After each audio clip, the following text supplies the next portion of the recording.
आज का टॉपिक थोड़ा सीरियस है और शॉकिंग भी है, क्योंकि जो मैं आज बताने वाला हूँ वो ना ही कभी स्कूल में बताया गया है और ना ही कोई एक मिडिल क्लास फैमिली में डिस्कशन होता है। तो सवाल यह है कि रिच लोग लोन लेने से डरते नहीं हैं, लेकिन पुअर लोग लोन लेने से डरते क्यों हैं। एक बार सोच के देखो, तुम्हारे पापा बोलते हैं कि बेटा लोन मत लेना, यह बहुत ही बुरी चीज़ होती है। लेकिन बड़े बड़े बिलीनियर्स लोन छीन लेते हैं, जैसे कि हज़ारों करोड़ रुपए का लोन लेते हैं वो लोग। तो चलिए आगे समझते हैं कि वीडियो का असली मतलब क्या है।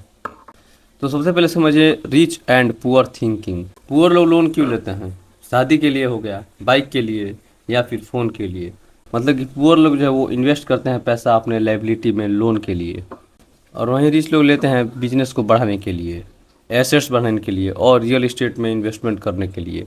मतलब कि सिंपल शब्दों में समझे कि जो गरीब लोग हैं वो लोन लेते हैं अपने लाइबिलिटी के लिए, और अमीर लोग जो है वो अपना लोन लेते हैं एसेट्स के लिए। यही डिफरेंस है। अब पार्ट 2 समझते हैं एसेट्स और लायबिलिटी में डिफरेंस, और यहीं से होता है असली गेम स्टार्ट। असल में एसेट्स क्या होता है? एसेट्स वो होते हैं जो आपकी पॉकेट में पैसा डाले, और लायबिलिटी वो होते हैं जो आपके पॉकेट से पैसा निकाले। बस यही अंतर है एसेट्स और लायबिलिटी में। एग्जाम्पल में समझिए तो आईफोन जो है वो एक लायबिलिटी हो गया, और रियल इस्टेट में इन्वेस्टमेंट वो हो गया एसेट्स। अब समझिए पार्ट 3 बैंकों का गेम। बैंक आपको लोन क्यों देता है? क्योंकि बैंक को इंटरेस्ट चाहिए, और रिच लोग क्या करते हैं कि वही इंटरेस्ट को अपने पैसा में इन्वेस्ट कर कर उससे डबल पैसा कमा लेते हैं, बैंकों से भी ज़्यादा पैसा कमाते हैं। मतलब कि अगर आपको बैंक जो है वो आपको 10% इंटरेस्ट दे रहा है, तो रिच लोग जो है उसे 20% बना लेंगे। मतलब कि 10% प्रॉफिट ही प्रॉफिट रहेगा कैसे भी करके।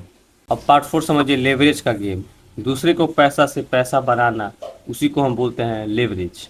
जैसे कि आपके पास 1 लाख रुपए है, तो आप लोन लेकर 10 लाख रुपए इन्वेस्टमेंट कर देते हो, लेकिन उसमें रिस्की भी है। अगर आपका इन्वेस्टमेंट लॉस हो जाएगा तो आप भी लॉस हो जाओगे, इसीलिए इसमें बहुत रिस्की भी होता है। और वहीं आपका प्रॉफिट हुआ तो बहुत बढ़िया प्रॉफिट हो जाएगा। जैसे कि एग्जाम्पल में अगर कोई एक आदमी जो है वो 50 लाख रुपए लोन लेता है, और 50 लाख लोन से एक दुकान खोलता है, और उस दुकान का इनकम जो है वो मंथली 1 लाख रुपए है। मतलब कि 1 लाख रुपए है, तो और 1 लाख रुपए है, मतलब कि उसका ईएमआई है 50,000 रुपये, और 1 लाख है, मतलब कि ईएमआई 50,000 हो गया और 1 लाख रुपये है, तभी भी प्रॉफिट होगा।